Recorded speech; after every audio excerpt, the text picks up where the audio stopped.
Yes, sir. Welcome to another rousing episode of Urban Politics. I am your host, Phys Ed Music, and this is Urban Politics. We're going to talk about some politics, whole lot to talk about.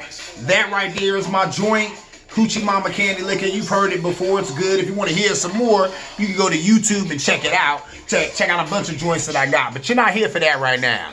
Nah. That's real fresh right there. I mean, don't get me wrong, I love that song. Heck, I made it. I really dig it. But that's not what you're here for. You here for some politics. Just like me. Urban Politics, that's the name of the show. Let's get into it like a car and drive. Number one, with a humble heart, I come to you to talk about Miss Breonna Taylor. Everybody's seen her name. For a while there, I'm sure people didn't know who she was or what was going on. All of us are well versed in the story, well versed in the case. We know how she was at home, got gunned down by the police in her sleep. We know how her boyfriend at the time was trying to protect himself, trying to protect this woman. He shoots at the cops. He caught a charge for that. They had him in jail for a minute, but they let him out. He shouldn't have been in jail in the first place because he didn't do anything but try to protect his castle, which they claim is his right as an American. So that's what's up. It's sad. First of all, before they even released, what they were doing with the case or whatever, they declared a state of emergency in Louisville. Now that right there lets you know that they knew they wasn't right. They knew they wasn't right. You declare a state of an emergency off rip, because you're expecting riots. Yeah, you're expecting riots because you ain't give out no justice, So that happened, of course. No cops charged. The only charges were for bullets that went into a neighbor's house, which is sad because I sat there and thought about it and I'm like, really? So drywall gets justice, but Breonna Taylor doesn't? Really? You gonna prosecute? Or you gonna throw charges at a man because he shot bullets into a wall, drywall, but the bullets that actually hit and killed a human being, no charges for that. Welcome to America. So I'm outraged about that. I'm mad about that. It's a family program though, so I won't use the expletives that I want to use when describing the guys who came up with this verdict. It's sad. Daniel Cameron, he was the district attorney on the case. He's a district attorney for Kentucky. He's a brother. He spoke at the RNC, obviously a Republican. And he had the nerve to say outside critiques of Kentucky, we can't listen to that. Said that we don't want to hear these critiques of people who live outside Kentucky. Why not? The world can critique you because you floundered and you failed somebody. Your job is to provide justice. You failed Breonna Taylor. You failed her. So yeah, you're going to hear our critiques. I don't live in Louisville. I've been there. I don't live there. Dude, you suck. You're no good at your job. You're no type of man. You're no type of brother. So yeah, you're getting my critique. And I don't want to hear about how you don't have to listen to my opinion because I'm from outside Kentucky. Man, I'm a human being with eyes. And I can see that you dropped the ball. Everybody can see that you dropped the ball, Mr. Cameron. But you did it in the name of political aspirations, didn't you? You did it in the name of money, didn't you? And we'll get to that later. So that happened. That's a thing. Like I said, he spoke at the RNC. And then he's going to also say, too, that we must not let emotions get in the way of justice. Really? What justice? What justice was done? There was no justice done. This sister was asleep at home and they gunned her down in her sleep. You ever seen the movie Kill Bill? I'm sure a lot of you have seen that. There's a scene in Kill Bill, I think it's the beginning scene of Kill Bill Part 2. And the one assassin, she's dressed as a nurse and she's in the hospital. And the assassin that Bill wants to kill, she's in a coma. And at that time, that character was pregnant with Bill's child. He doesn't even know this. But when Kim Basinger, she's the assassin who's in there, and she's over Uma Thurman. And, she's hooked up to IVs and stuff. Like I said, she's dressed as a nurse. So, of course, no one's none the wiser. It's a quiet hospital. There's no one around. And she's this close to putting some stuff in that syringe that makes it to where her character never would awaken. And Bill says, stop. And she said, what, Bill? Because he's the guy who's in it. And it was David Carradine who played Bill. And she said, what's up with that? You stopping me? He said, yep. He said, because you know what we won't do? He said, we won't come in like some rats in the night and kill this woman in her sleep. And he wanted her dead. The whole movie is about him killing her. But they were warriors and they had honor. And that man said, no, we're not going to do that. We won't do that. We'll let her get over this coma. We'll let her get better, and she's going to come for us after what we did. And we're going to deal with her when she comes for us. And of course, Kim Basinger, her character is mad because she never liked the girl. These are all female assassins, so of course they got beef like women sometimes do. And you know what I'm saying? She never liked her, so she's mad. But she had to listen to the orders from the captain, and he told her, don't do that. You leave her alone. We'll get with her when she comes to get with us after what we did to her and her wedding. If you never seen the movie, see the movie. But my point being, these cops were no type of men. They did some cowardly stuff, and I think they did it for political reasons. They snuck in like some thieves in the night, and they killed the woman in her sleep. They're pathetic. He's pathetic for defending them. All of these guys are worthless pieces of trash. It blows me away. She just can't get no justice. No justice for the family. Yeah, they get a family 13 million or whatever. But I agree with what the mother said too. Okay, got the money. Now it's time for justice. Now go get these guys who killed my daughter in her sleep. And then they get them, and what do? They find a brother to help these guys go free. They eating at home tonight like nothing happened. So that's a sad thing. Cops, and this was sad too. In the end, the cops claimed they did the ethical and moral thing. How's it ethical or moral? Just in a nutshell, they were watching this woman's house. They claimed that she had drug activity. They tried to blame it on some earlier boyfriends that she had. The one cop tried to get the postmaster for that area to lie about packages that were going to the house, say that they were getting drug packages. He wouldn't do it. They were saying that this brother Daniel Cameron, he probably didn't even tell the grand jury any of this. They said he spent a whole lot of time talking about himself and talking about how we shouldn't let outside opinions affect what we do in this case. But he didn't talk about what really happened to this sister, because if he did, there's no way that jury would have let these guys just go home and eat cornflakes like they ain't just murder an innocent person in her sleep, because they did. But he left all that out. Conveniently, like I said, politics, money. He left all that out. So it's a sad thing. What do you want? You know what I'm saying? Like I said, the wall got more justice than this system. Welcome to America. Welcome to America. A lot of times, it just seems like everybody gets more justice than us. Like I said, they don't want to give us reparations. They gave slave owners reparations. Everyone has gotten reparations but us. The buck always stops with black folk. I don't understand it. So, it is what it is, but I guess it is what Marcus Garvey said. All over the world, I've been everywhere, all over the world. He said, all over the world, brown people are catching hell. What's going on? So he knew what he was talking about. And that's what it is. We can't get a fair shake anywhere. And a lot of times, sadly enough, they're going to find a person who looks like you to dispense a lot of this injustice that you're going to get. So, once again, welcome to America. Moving on. I guess the charge that they gave her was right above hunting without a license. And that's sad. Because I thought about that and I said, yeah. Because they view us as animals or not even worthy of the respect or the dignity that you give an animal. So he gunned down his sister, and the charge he got was a charge right above. You know what I'm saying? Just right above handling a firearm or shooting an animal without a license. It's sad. It's really sad. Mitch McConnell was at this guy's wedding. So a lot of people, were thinking that him and Mitch McConnell were related. Nah, they're not related. He worked for a long time in Mitch McConnell's office. He is a rising star in the Republican Party. Of course, he's black and he has no backbone. So he'll be just like some of these other shoe-booty Negroes that are in the Republican Party who wear the skin, but they don't have any of the testicular fortitude or any of the black backbone or black bone that most of us brothers got. So yeah, he'll be a rising star in the Republican Party because he's a pathetic POS, and that's what they like. But his skin happens to be dark, so they dig that too. Anyway, that's the reason why Mitch McConnell. I won't call him by my affectionate pet name for him, but it rhymes with Mitch. That's why Mitch McConnell was at his wedding. And the woman he's married to, she's not related to Mitch McConnell. They're both white, but they're not related. So I can understand why people would think that they were related, but no, or think that he had some ties to Mitch McConnell that way. Nah, he just worked with Mitch McConnell. That's why he was at the wedding.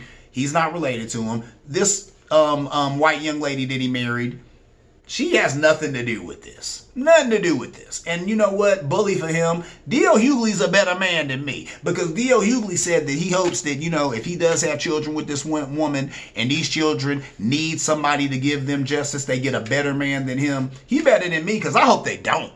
I hope they get the same prosecutor he was for Breonna. Yeah, that's right. Your son, your daughter, whatever. I pray that they need help from a man like you and he leaves them in the lurch the way you left my sister in Louisville. Anyway, moving on. The GOP is falling. It's a good thing. It's a beautiful thing, man. Let me tell you, I love politics. I've been getting into this game since I was 11. It is amazing. Because for all the madness that they do, and I've been saying it on this show, these guys are snake oil salesmen. And I'm not a Democrat. I was a card-carrying Democrat maybe about a year or two ago. I'm an independent. I vote the candidate. But a lot of these guys are really just POSs. They are really just the worst of us. They're horrible human beings. Speaking of horrible human beings, Lindsey Graham in the fight of his life, and he is going to lose it, and I'm going to sit back and laugh at Mr. Graham. I used to have respect for him. If you're a fan of this show and you've watched this show, seen some of my older episodes, I have positive things to say about Lindsey the Graham. He's called Lindsey the Graham Cracker. That's my dude. Not anymore. Not anymore, man. That guy's pathetic. He ain't been nothing but a shill for the Republican Party, a shill for our president. He's a partisan hack these days. He's stupid enough to go on record, like the stupid stuff that he went on record recently. He said back in 2016, oh, but if it comes up and there's an appointment to be made for the Supreme Court, hold it back and let the American people out there say a new president, let the new president make the appointment. All that done went out the window because they got their chance to put a conservative on the Supreme Court, and they'll get that majority that they want, and they're getting rid of Roe versus Wade, and they're getting rid of the Voting Rights Act, and they're going to get rid of whatever else these conservatives been wanting to get rid of. It's done. It's done. I don't know what the Democrats or anybody can do about that. The Republicans are in power and they're wielding that power. And Bill Maher talked about it. I'm going to deal with that at the end of this episode here. But he dealt with that and he said in a beautiful way, you know what I'm saying? They got the power and they're using it. You know what I'm saying? They're using it.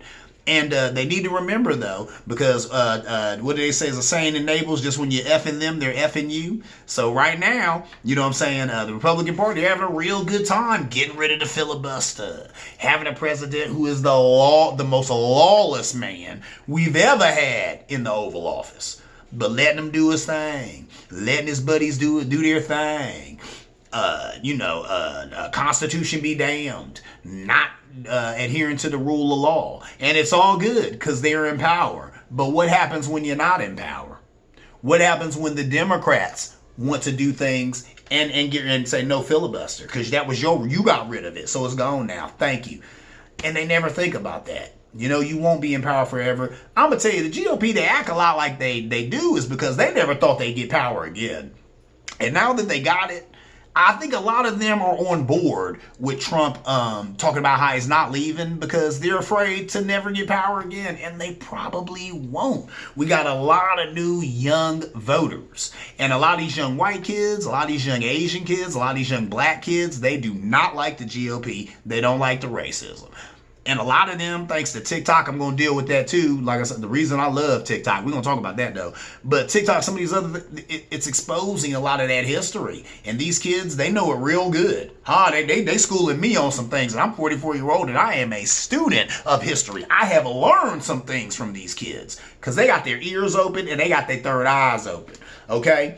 And some of that woke madness does go too far. But a lot of these kids, they're paying attention and they're learning from our mistakes. And that scares the bejeebies out of Trump and a lot of these Republicans. It should. Anyway, moving on. Like I said, it's falling.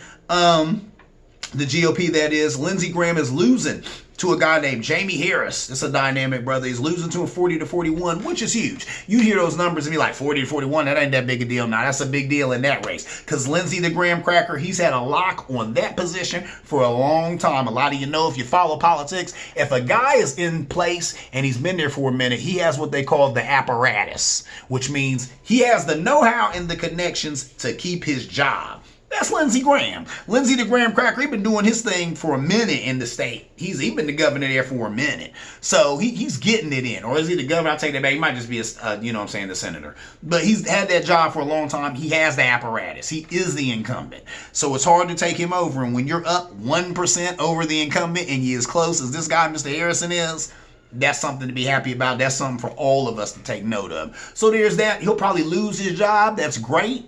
I seen him. Here's another thing to let me know. I said, that man is definitely drowning. He even said that. He said, man, he said he didn't want to hear, Lindsey Graham said, I don't want to hear anything from the Republican Party. He said, I'm getting spent 3-1, in some cases 4-1 in my state. I'm getting outspent.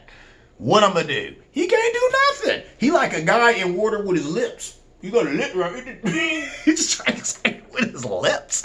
That guy is old, and he going to have to find another job. Don't cry for him, because he'll probably do like the rest of these greedy mofos, and he'll get a job in the private sector, and he'll be just fine. But point being, he ain't going to be a senator no more. And I know he's loved it to death, because he's loved doing the crap that he's done, flip-flopping. That's what's going to lose him his job. He lost his job. His job was his to lose. He lost it. Flip-flopping.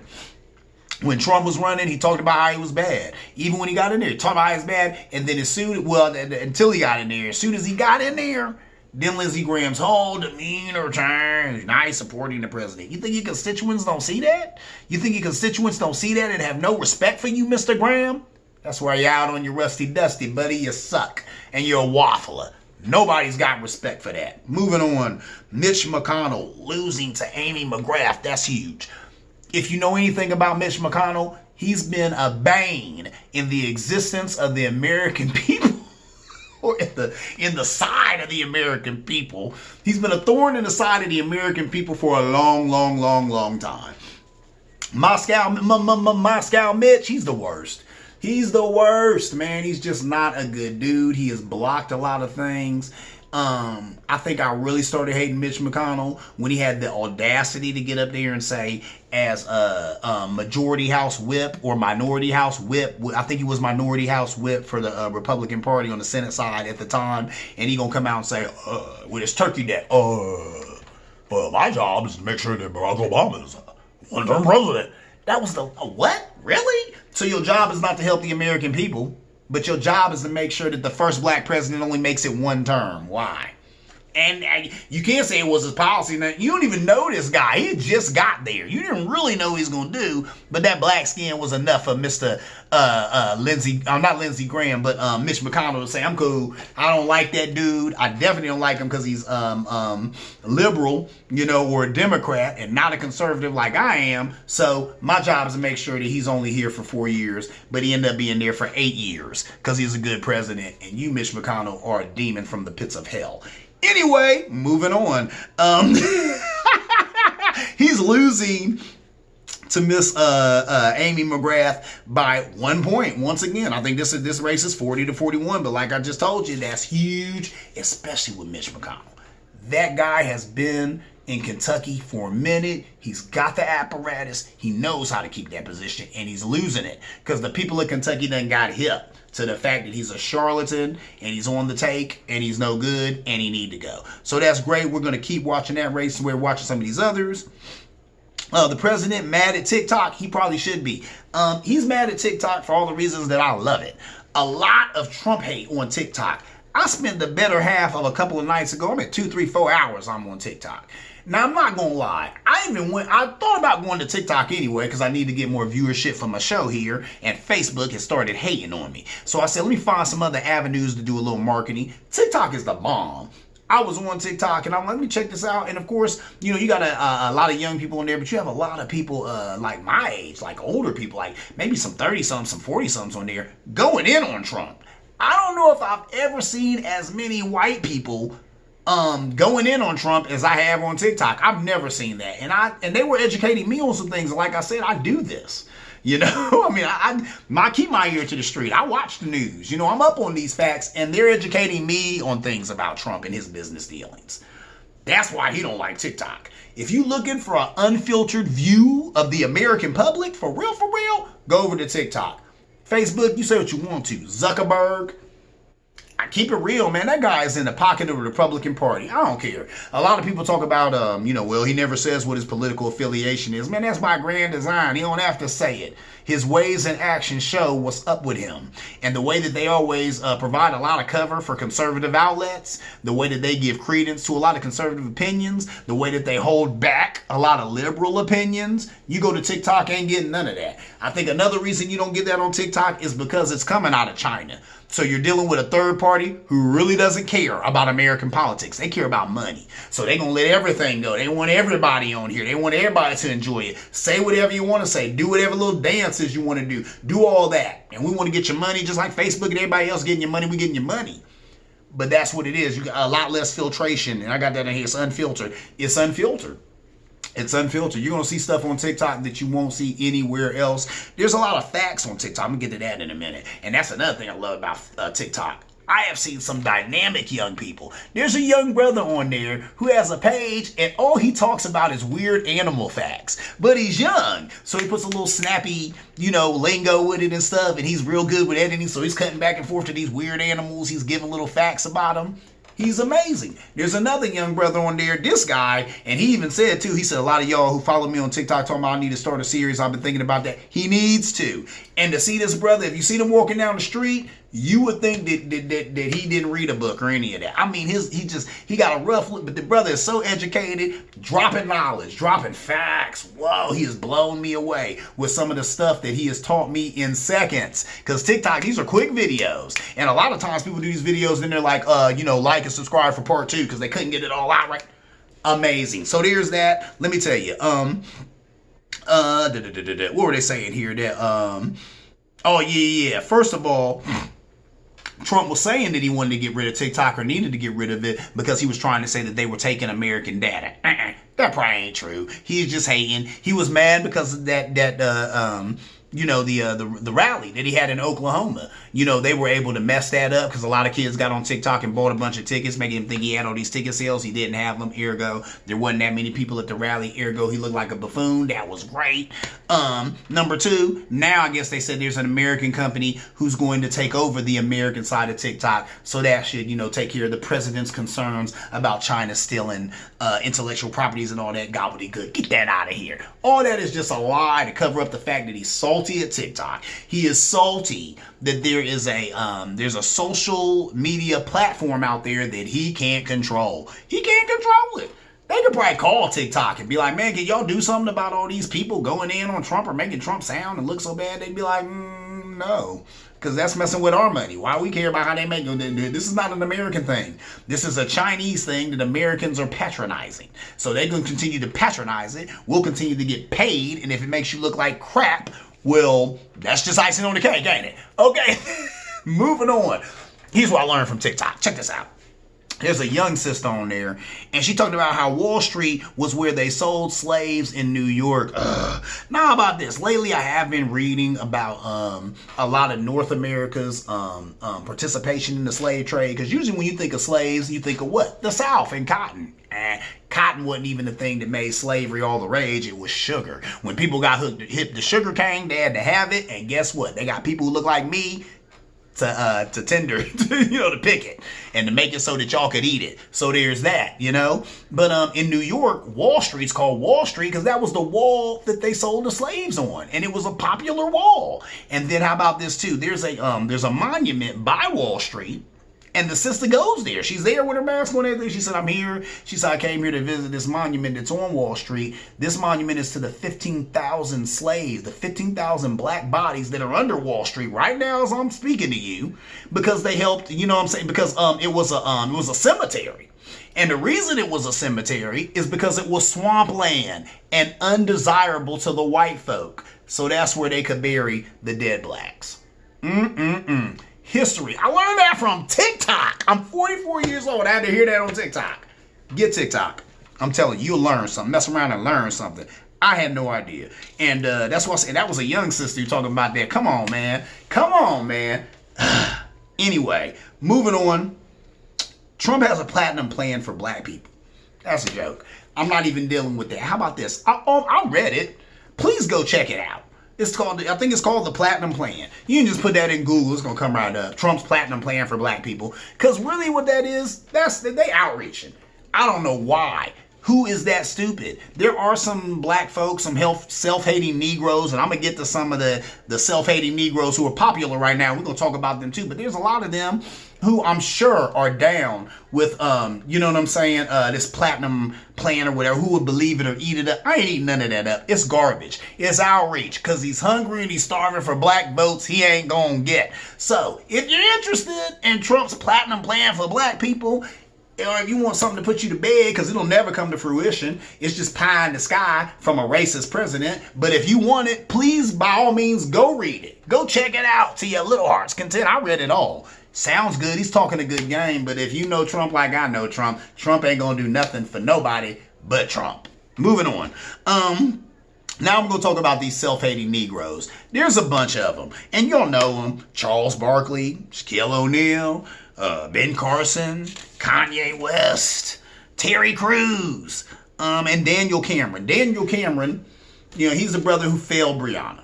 He's that brother. You know what I'm saying? So, these are self-hating Negroes. And you probably, a self-hating Negro? What are you trying to say? These are black people who don't like being black. They don't like it. They don't like black people. They don't like being black. Now, a few of them would articulate that. But I look at this list and I bet you if I went and told, they wouldn't even articulate it. Because they may not even understand this is going on inside themselves. They may not even know it. But I do think some of them know it. And I think some of them have come to peace with it. You know? And there's a lot of reasons for this. Let me tell you something. I've known a lot of self-hating Negroes who grew up in the hood. And they just didn't like it. They didn't like being poor.